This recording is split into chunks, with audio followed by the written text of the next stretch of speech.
Hallelujah. जय मसीह की। Praise the Lord. सब भाई बहन को जय मसीह। आज हम सीखेंगे भविष्यवाणियों के बारे में, जो कि बाइबल में भविष्यवाणियाँ की गई हैं। बहुत से लोग उसको तुच्छ समझते हैं, नीचा समझते हैं, जो कि प्रभु को नहीं जानते। तो बाइबल में एक वचन लिखा गया है जो पौलुस बताता है कि पहला थिस्सलुनीकियों और 5वां अध्याय उसके 20 वचन में लिखा है कि भविष्यवाणियों को तुच्छ न जानो। कहने का मतलब यह है कि जब हम सब मनुष्य परमेश्वर के वचन को या उसकी भविष्यवाणियों को जब तुच्छ जानते हैं तो परमेश्वर हम पर क्रोध करता है और हम पर विपत्तियां आती ही हैं। जैसे कि आदम से पहली बार भविष्यवाणी परमेश्वर ने ही किया था और उसके भविष्यवाणी को आदम ने तुच्छ जाना और वह वाटिका से निकाला गया।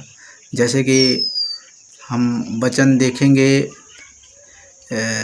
भविष्यवाणी परमेश्वर ने जो किया है, उत्पत्ति 2 अध्याय उसका 16 से 17 में देखेंगे। उसमें क्या कहा है, आदम से जब परमेश्वर ने आदम को बना के और उसको वाटिका में रखा तो उसे आदेश दिया, आज्ञा दिया, और वो जो आज्ञा दिया उसमें भविष्यवाणी भी किया। हालेलुया। उसमें क्या भविष्यवाणी है, उत्पत्ति 2 का 16 से 17 में देखेंगे। तब यहोवा परमेश्वर ने आदम को यह आज्ञा दी कि तू वाटिका के सब वृक्षों का फल बिना खटके खा सकता है, पर भले या बुरे के ज्ञान का जो वृक्ष है उसका फल तू कभी न खाना, क्योंकि जिस दिन तू उसका फल खाएगा उसी दिन अवश्य मर जाएगा। यहाँ पर परमेश्वर आदम को यह आज्ञा दे रहा है और ये भविष्यवाणी कर रहा है कि जो ये वाटिका में बीच में फल जो वृक्ष लगाया है उस वृक्ष का फल तुम न खाना, जो कि भले या बुरे के ज्ञान का फल है। तुम उसे न खाना, न ही उसे छूने से भी मना किया है, और खाने की तो बात ही दूर है। और कहा जिस दिन तू उसे खाएगा उसी दिन मर जाएगा। अब हम देखेंगे कि जब आदम ने खाया तो उसे तुरंत मर जाना चाहिए, जबकि प्रभु ने जो ऐसा भविष्यवाणी किया था कि उसी दिन मर जाएगा। लेकिन इसमें भी राज है, और वो राज क्या है हम आगे देखेंगे।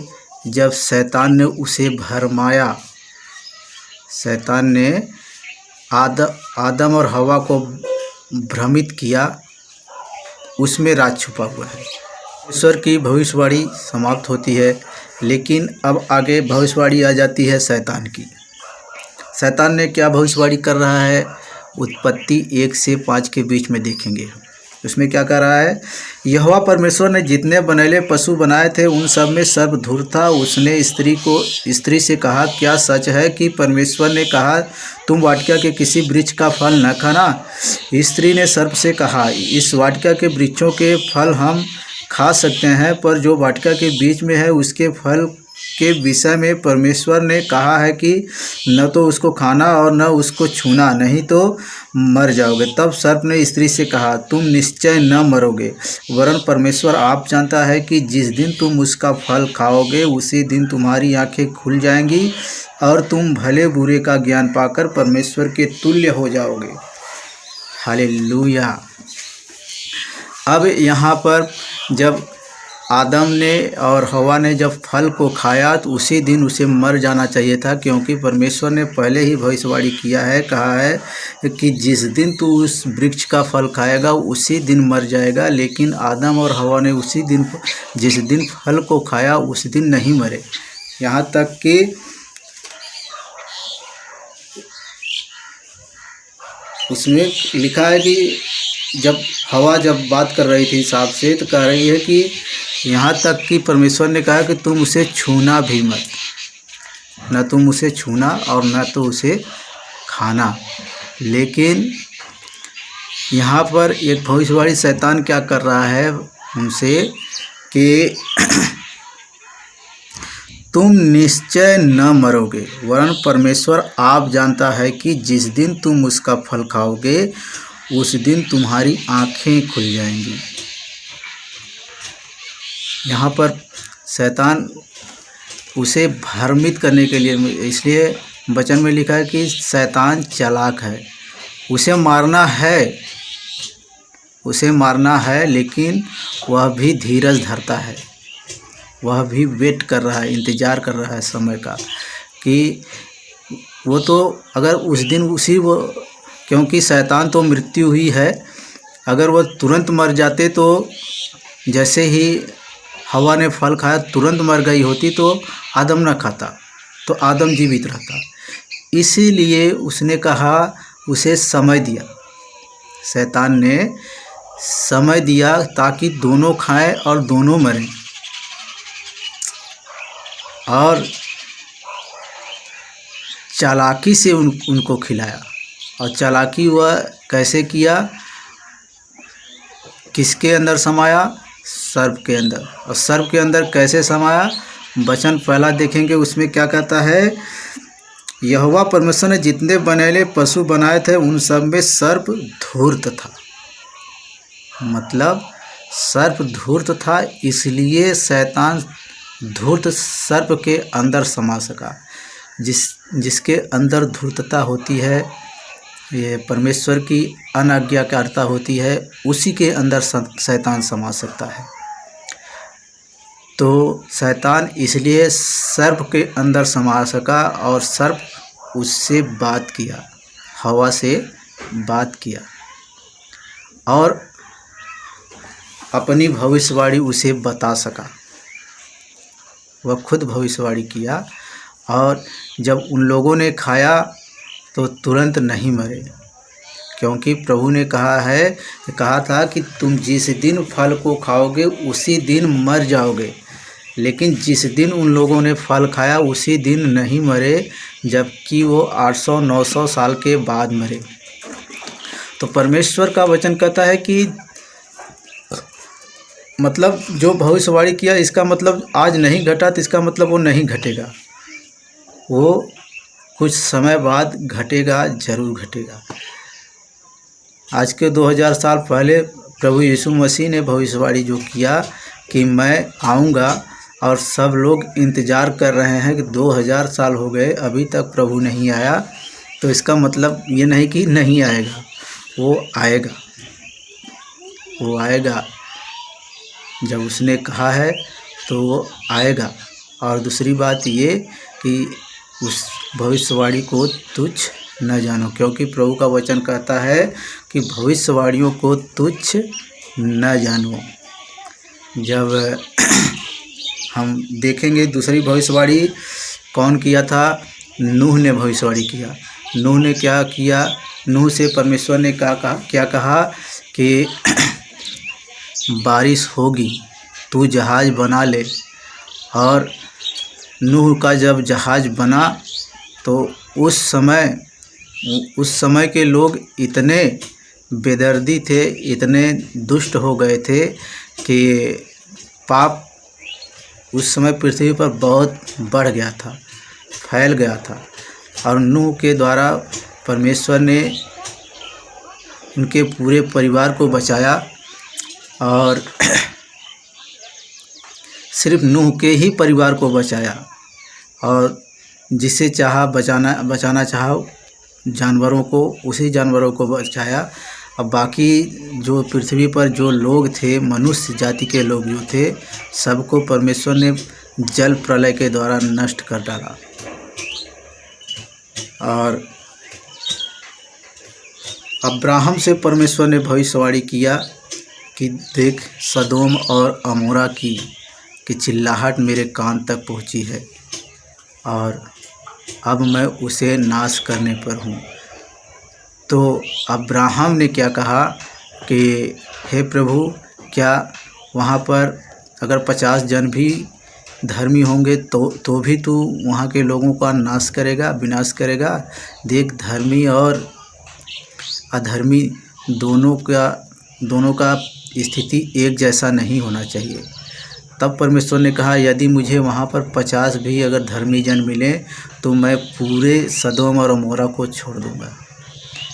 लेकिन फिर भी वह घटाते रहा और कहा क्या 10 रहेंगे तब पर भी तू वहाँ सदोम और अमोरा को नाश कर देगा। परमेश्वर ने कहा 10 भी मिलेंगे तो मैं सदोम और अमोरा का नाश नहीं करूँगा। लेकिन 10 भी नहीं मिले। जब वहाँ पर परमेश्वर के दूत वहाँ पहुँचे तो वहाँ के लोग इतने कामातुर थे कि परमेश्वर के दूतों के साथ जो है कि शारीरिक संबंध बनाना चाहा। तब परमेश्वर ने वहाँ के लोगों को नाश किया। और क्योंकि ऐसा अब्राहम ऐसा इसलिए कह रहा था क्योंकि उसका भतीजा लूत भी सदोम और अमोरा में ही रह रहा था। और वहाँ से परमेश्वर ने सदोम और अमोरा में से लूत को बचा लिया।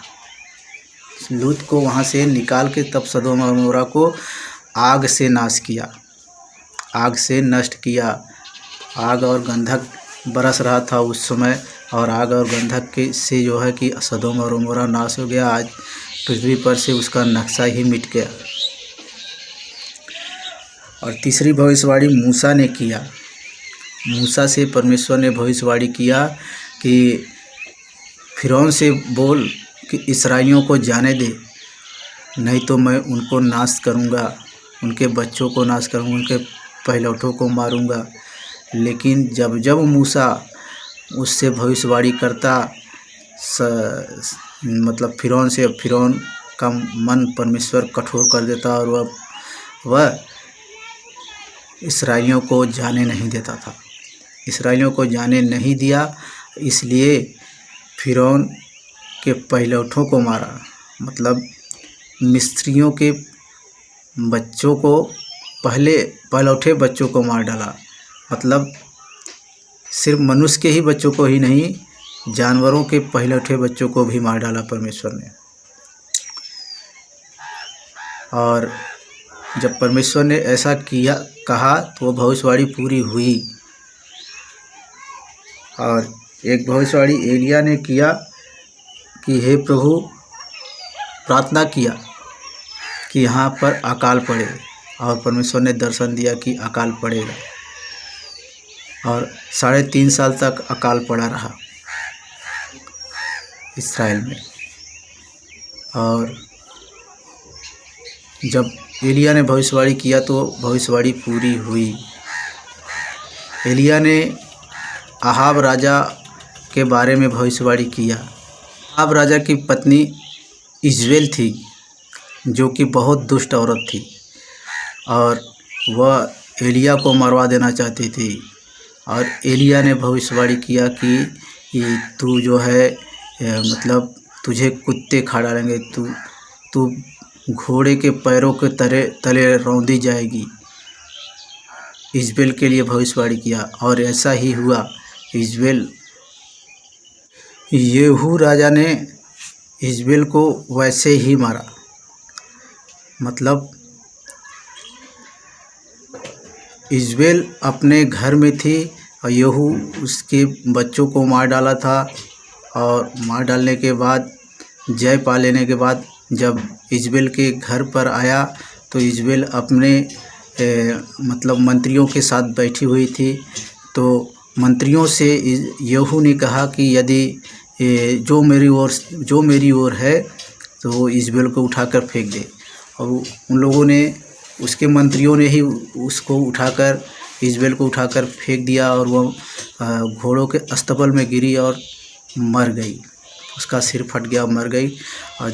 और उसे घोड़ों ने अपने पांव तले रौंद डाला, और कुत्ते आकर उसके मांस को खा गए, उसके खून को पिया। जो भविष्यवाणियाँ किया गया, मतलब वो भविष्यवाणी पूरा हुआ। उस भविष्यवाणी को तुच्छ न जानो। इसलिए पौलुस कहता है कि भविष्यवाणियों को तुच्छ न जानो। प्रभु यीशु मसीह ने जो भविष्यवाणी किया है, जब ये सब भविष्यवाणियाँ पूरी हुई हैं तो वो भी भविष्यवाणी पूरी होंगी ही। जल प्रलय के बारे में परमेश्वर ने जब भविष्यवाणी की नूह के द्वारा, तो जल प्रलय आया। और अब्राहम के द्वारा परमेश्वर ने जब भविष्यवाणी की कि सदोम और अमोरा का नाश हो जाए कर दूंगा मैं, तो उस सदोम और अमोरा का नाश किया।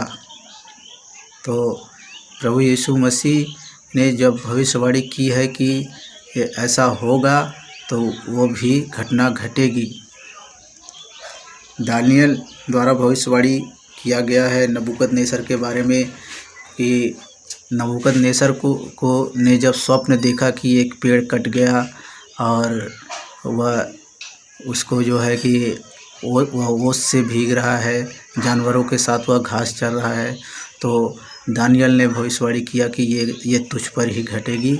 और 1 साल बाद वो घटना घटी और उसका दिमाग हिल गया और 7 साल तक वह जो है कि जानवरों के समान रहा, जानवरों के साथ जंगल में रहा और पागल जैसा बना रहा। और वह जो घास चरता था, घास खा के जीवित रहा, राजा था। और 7 साल तक वो जो है कि उसके साथ ऐसा जो परमेश्वर ने उसको दर्शन दिया और दर्शन के अनुसार उस पर वो घटना घटी। तो उस भविष्यवाणी को तुच्छ न जानो। तो प्रभु यीशु मसीह ने जो भविष्यवाणी किया है कि उसके आने से पहले क्या होगा, आज वो घटना घट रही हैं। आइए हम देखेंगे लूका की पुस्तक 21 अध्याय 7 वचन से कह रहा है, संकट और क्लेश के बारे में बता रहा है।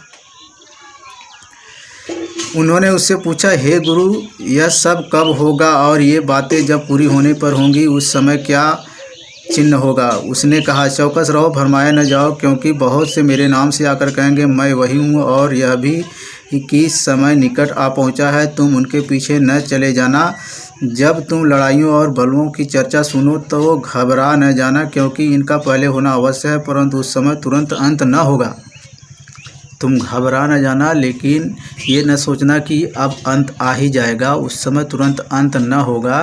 तो इसका मतलब आप ये सोचो कि अब तो कुछ नहीं हो रहा है, आप भ्रमित मत होना या किसी दूसरे के पीछे न भाग जाना, क्योंकि उस समय बहुत से झूठे मसीही, झूठे भविष्यवक्ता उठ खड़े होंगे। तब उसने उनसे कहा, जाति पर जाति और राज पर राज चढ़ाई करेगा, और बड़े बड़े भूकंप होंगे और जगह जगह अकाल और महामारियां पड़ेंगी। कह रहा है जाति पर जाति चढ़ाई करेंगी।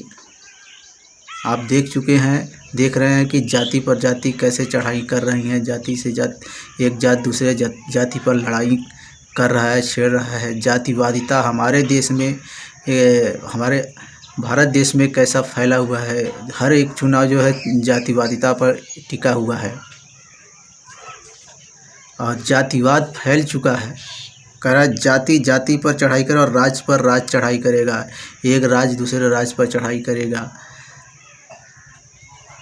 एक देश दूसरे देश पर चढ़ाई करेगा, ऐसा कह रहा प्रभु। कह रहा है महामारियां पड़ेंगी और आकाश में भयंकर बातें और बड़े बड़े चिन्ह प्रकट होंगी। महामारियां आएंगी, एक महामारी नहीं आएंगी, कई महामारी। कह रहा है वचन, कह रहा है 11वां वचन में कि महामारियां पड़ेंगी, महामारियां आएंगी। एक महामारी नहीं, अभी तो एक ही महामारी कोरोना वायरस ही आया। इसके बाद कई महामारियां आएंगी और भी महामारियां आएंगी। बड़े बड़े चिन्ह आकाश में भयंकर बातें और बड़े बड़े चिन्ह प्रकट होंगे, परंतु इन सब बातों से पहले वे मेरे नाम के कारण तुम्हें पकड़ेंगे और सताएंगे और पंचायतों में सौंपेंगे और बंदी गृह में डलवाएंगे। इन सब बातों से पहले परमेश्वर कह रहा है कि वो तुम्हें पकड़ेंगे, सताएंगे और तुम्हें बंदी गृह में डालेंगे। तुम्हारे विरोध में झूठी झूठी बातें कहेंगे, और ऐसा हो रहा है। ज्योति शर्मा ने झूठी बातें कह करके उन्हें जो है पास्टरों को जो है कि सताया है, और यहाँ तक कि जेल में भी डलवाया कई लोगों को। सिर्फ ज्योति शर्मा ने ही नहीं, और भी कई लोगों ने पास्टरों को पकड़ के जो है कि जेल में डाला है। सिर्फ पास्टरों के प्रति जो है कि दिखाया है। ऐसा हो रहा है देश में हमारे। कह रहा है और बंदी गृह में डालेंगे और राजाओं और हाकिमों के सामने ले जाएंगे, पर यह तुम्हारे लिए गवाही देने का अवसर हो जाएगा। इसलिए अपने अपने मन में ठान रखो कि हम अब पहले से उत्तर देने की चिंता न करेंगे। अपने मन में ये ठान रखो कि हम पहले से हमें क्या उत्तर देना है, इसकी चिंता तुम मत करो। क्योंकि कह रहा है प्रभु, क्योंकि मैं तुम्हें ऐसा बोल और बुद्धि दूंगा कि तुम्हारे सब विरोधी सामना या खंडन न कर सकेंगे। तुम्हारे जितने विरोधी हैं, तुम्हारा सामना या तुम्हारा खंडन, तुम्हारी बातों का जवाब नहीं दे सकेंगे। क्योंकि ये कह रहा तुम्हारा सामना या खंडन न कर सके। तुम्हारे माता पिता और भाई और कुटुंब और मित्र भी तुम्हें पकड़वाएंगे, यहाँ तक कि तुम में से कुछ को मरवा डालेंगे। और यहाँ पर तक भी परमेश्वर कह रहा है, प्रभु यीशु मसीह कह रहा है कि तुम्हारा विरोधी तुम्हारे घर के लोग होंगे, जैसे तुम्हारे माता पिता, तुम्हारे भाई, तुम्हारे मित्र ही होंगे। ऐसे लोग होंगे और तुम्हें पकड़वाएंगे, यहाँ तक कि कितने लोगों को मरवा भी डालेंगे। मेरे नाम के कारण सब लोग तुमसे बैर करेंगे। परमेश्वर को चलकर मेरे नाम के कारण तुमसे सब लोग बैर करेंगे, परंतु तुम्हारे सिर का एक बाल भी बांका न होगा। हालेलुया। सामर्थी वचन यही है, कह रहा है कि परंतु तुम्हारे सिर का एक बाल भी बांका न होगा। अपने धीरज से तुम अपने प्राणों को बचाए रखोगे। प्रभु का वचन कह रहा है, क्योंकि मैं तुम्हें ऐसी बुद्धि दूंगा कि तुम्हारा विरोधी तुम्हारा खंडन न कर सकेंगे और तुम्हारे सिर का एक बाल भी बांका न होगा। हालेलुया। तो भविष्यवाणियों को तुच्छ न जानो। प्रभु का यही वचन कहता है कि आप भविष्यवाणियों पर विश्वास करें, क्योंकि प्रभु का वचन यही कह रहा है कि जो भविष्यवाणी को तुच्छ जानता है वह परमेश्वर को तुच्छ जानता है। और भविष्यवाणियाँ तो बीत जाएंगी ही, लेकिन तुम अपने आप पर विपत्ति लाओगे। क्योंकि वचन में लिखा है, 1 कुरिन्थियों 12 और 15 का 51 से 52 में क्या लिखा है, देखो मैं तुम्हें भेद की बात कहता हूँ, हम सब नहीं सोएंगे परंतु सब बदल जाएंगे।